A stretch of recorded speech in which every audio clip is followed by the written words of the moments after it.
Assalamualaikum warahmatullahi wabarakatuh. Salam bahagia untuk kita semua. Ketemu lagi dalam channel YouTube Sumadi Patalim. Video sederhana ini kita buat dan kita dedikasikan untuk para penonton yang ingin berdiskusi dan ingin mengkaji terkait dengan Undang-Undang Nomor 7 Tahun 2017. Baik, semoga video ini bisa memberi manfaat dan memberi pengetahuan. Jika video ini bisa memberi manfaat dan pengetahuan serta wawasan, jangan lupa like, share, and subscribe.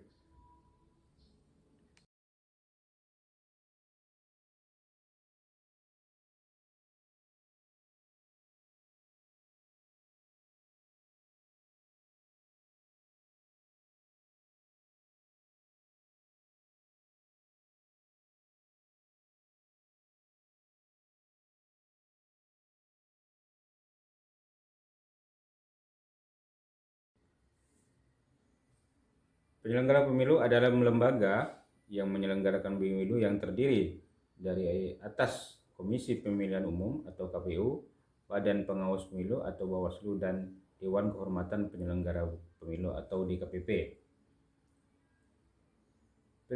Penyelenggaraan pemilu sebagai satu kesatuan fungsi penyelenggaraan pemilu untuk memilih anggota Dewan Perwakilan Rakyat atau DPR, anggota Dewan Perwakilan Daerah atau DPD, Presiden dan Wakil Presiden, dan untuk memilih anggota Dewan Perwakilan Rakyat Daerah atau DPRD secara langsung oleh rakyat. Ini sesuai dengan pasal 1 ayat 7.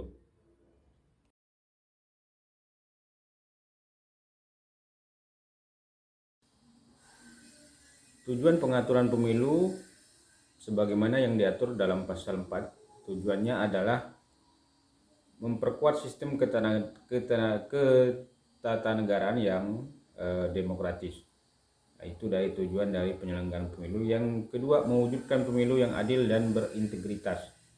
Yang ketiga, menjamin konsistensi pengaturan sistem pemilu. Yang keempat, memberikan kepastian hukum dan mencegah duplikasi dalam pengaturan pemilu. Yang terakhir, mewujudkan pemilu yang efektif dan efisien.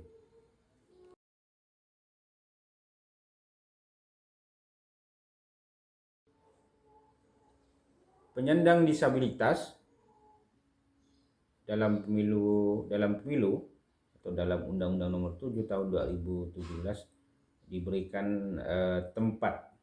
Jadi penyandang disabilitas bisa yang memenuhi syarat bisa mendaftar sebagai anggota DPR, juga sebagai pemilih, sebagai calon anggota DPD, sebagai calon presiden dan wakil presiden,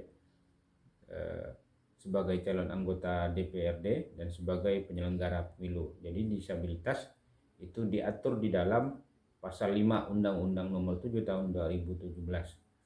Jadi kawan-kawan disabilitas bisa mendaftar sebagai penyelenggara, bisa mendaftar sebagai presiden dan wakil presiden, bisa mendaftar sebagai anggota DPD, DPR, DPRD, kabupaten dan kota.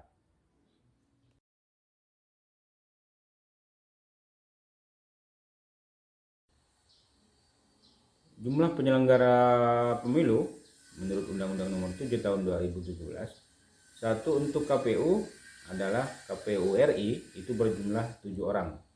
KPU provinsi itu berjumlah 5 atau 7 orang, tergantung jumlah penduduk, luas wilayah, dan jumlah wilayah administratif.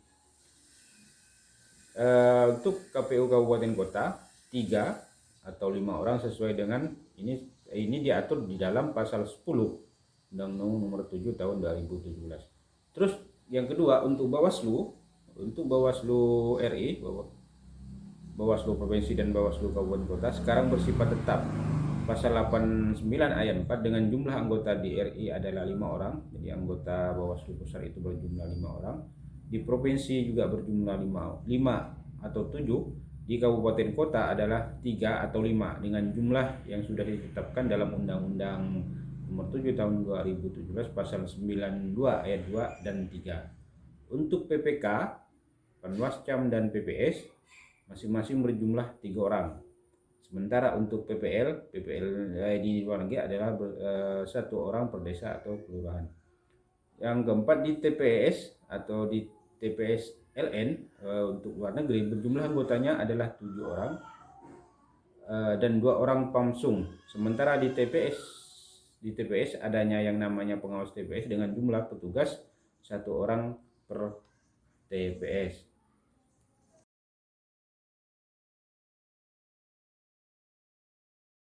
Dalam Undang-Undang Nomor 7 Tahun 2017 ada beberapa provinsi yang bertambah jumlah anggota KPU provinsi menjadi 7 orang. Berdasarkan lampiran 1 undang-undang ini, total provinsi yang bertambah anggotanya menjadi 7 orang dan sebanyak 9 provinsi, yaitu Pulau Sumatera. Dari 10 provinsi hanya 2 provinsi yang bertambah, yaitu Sumatera Utara dan Lampung. Yang kedua, Pulau Jawa. Dari 6 provinsi hanya daerah istimewa Yogyakarta yang tidak bertambah. Untuk Kalimantan, Pulau Kalimantan, Bali, Nusa Tenggara, dan Maluku tidak ada penambahan. Untuk Sulawesi hanya Sulawesi Selatan, sedangkan untuk Papua hanya Papua yang bertambah. Itu terkait dengan kalau ditanya berapa provinsi yang bertambah jumlah anggota KPU menjadi 7 orang menurut Undang-Undang Nomor 7 Tahun 2017.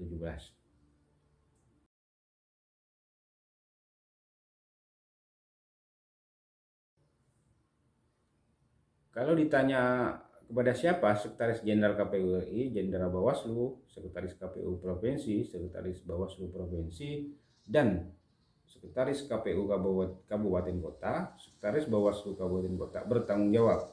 Menurut undang-undang ini, pertama adalah Sekretaris KPU RI bertanggung jawab kepada Ketua KPU. Ini tertuang dalam pasal 79 ayat 4.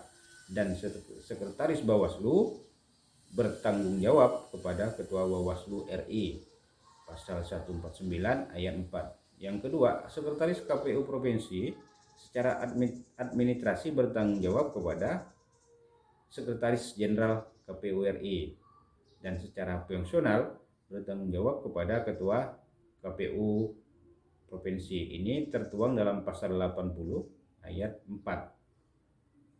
Yang ketiga, Sekretaris KPU Kabupaten Kota Provinsi secara administrasi bertanggung jawab pada Sekretaris KPU Provinsi, dan secara fungsional bertanggung jawab kepada Ketua KPU Kabupaten Kota. Ini tertuang dalam pasal 81 ayat 4.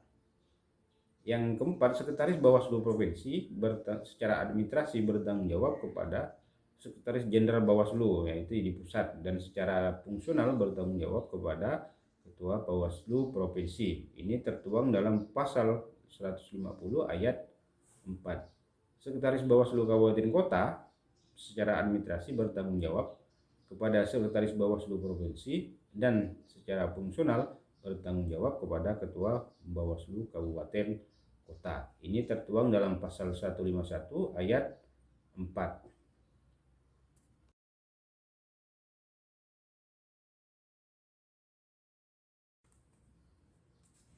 Oke, DKPP itu adalah bagian atau satu kesatuan dari penyelenggara pemilu.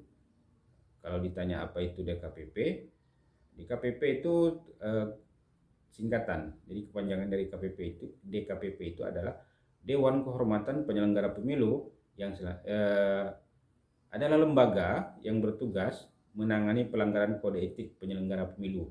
Jadi kalau ada pelanggaran kode etik yang dilakukan oleh Bawaslu dan Komisioner Bawaslu dan Komisioner KPU itu disidang oleh DKPP. Ini tertuang dalam pasal 1 ayat 24. Terus berapa jumlah anggota DKPP? Anggota berdasarkan pasal 151 ayat 4, anggota DKPP berjumlah 7 orang yang terdiri dari atas 1 orang ex officio dan unsur KPU. Jadi ada unsur dari KPU. Yang kedua 1 orang ex officio dari unsur Bawaslu. Jadi 1 orang dari unsur KPU, 1 orang dari unsur Bawaslu, dan 5 orang tokoh masyarakat. Jadi dari itu adalah apa anggota-anggota DKPP menurut pasal 155 ayat 4 Undang-Undang Nomor 7 Tahun 2017.